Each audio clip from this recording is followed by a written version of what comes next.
Suppose you have the following circuit. You are asked to determine an expression for I of t when t is greater than 0 and the switch has opened up. This circuit involves a capacitor and an inductor, that is, two storage devices, and therefore it is a second-order circuit. When the switch opens up, this circuit will be isolated and will have no source, and it will have a capacitor, an inductor, and a resistor in series.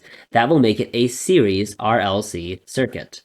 According to my previous video, a good first step would be to determine the form of the equation for I of t in the isolated source-free circuit. So let's begin by doing that. After time equals 0, the circuit looks like this. You have a 20 millifarad capacitor, you have a 3 and 6 ohm resistor, and you have a 1/2 Henry inductor. Now, these two resistors are in series in the circuit, so we can combine them directly into a 9 ohm resistor. Let's label our current. Based on our labeled current, we need the voltage across the capacitor to have the following terminals because current goes up this way and so goes from the positive terminal to the negative terminal. So this is our voltage across our capacitor. Note, however, that these terminals are in opposition to the terminals in the original circuit. We will have to keep that in mind. Remember that to determine the form of I of t, we need alpha and omega naught. Let's copy them down and plug them in. L is 1/2, so 2 times 1/2 is 1, so alpha is simply equal to 9. For omega naught, we have 1 over the square root of 1/2 times 20 millifarads, which is 0.02. This is 1 over the square root of 0.01. The square root of 0.01 is 0.1, so W naught is equal to 10.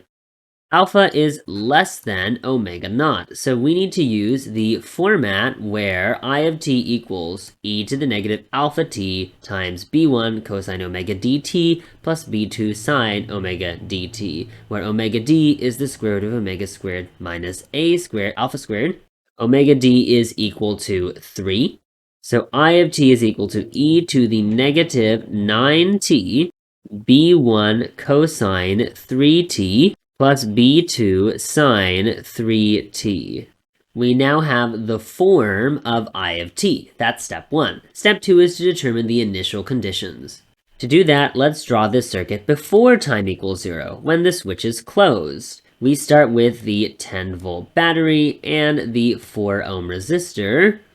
Because the capacitor acts as a brake, we're just going to put a hole here and ignore the 3 ohm resistor. The inductor acts as a short, so we'll just have the 6 ohm resistor, and you can see that this is basically one big series circuit.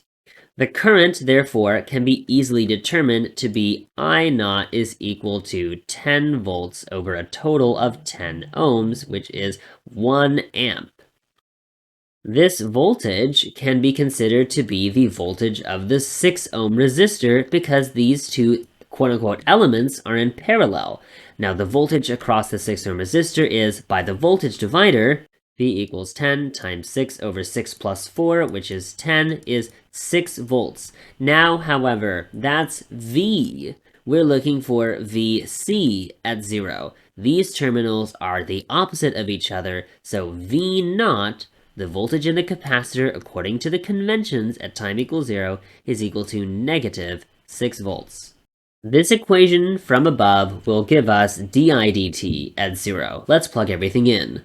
This equation from above will give us di dt at 0, assuming we use the resistor in the final series circuit, not the initial circuit. So R is equal to 9, so let's plug everything in. It's equal to negative 6 minus 9 all over 1/2. So di dt is negative 6 amps per second.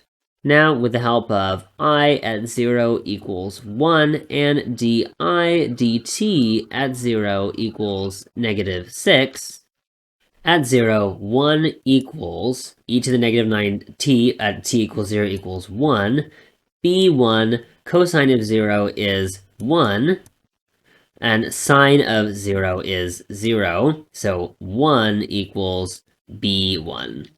We can use the product rule to determine the derivative of I of t. The first term is negative 9 e to the negative 9t times all of this, and then the second term is e to the negative 9t times the negative 3b1 sine 3t plus 3b2 cosine 3t. At t equals 0, we lose both of these terms, and all of the cosines and e's turn into 1s, so we're left with negative 6 equals negative 9b1 plus 3b2.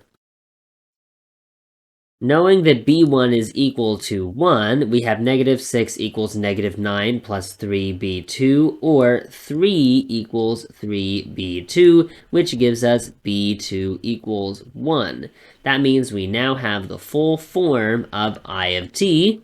I of t equals e to the negative 9t times cosine 3t plus sine 3t. Now, note, I have made a terrible mistake, and it's probably because I haven't had breakfast.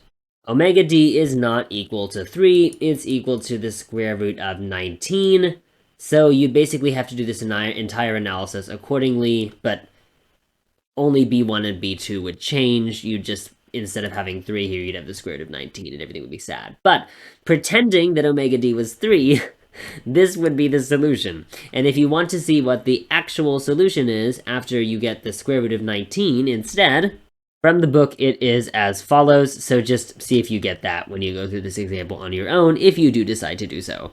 In the next videos, I'll describe the conventions for parallel RLC circuits and the solution of a basic parallel RLC circuit.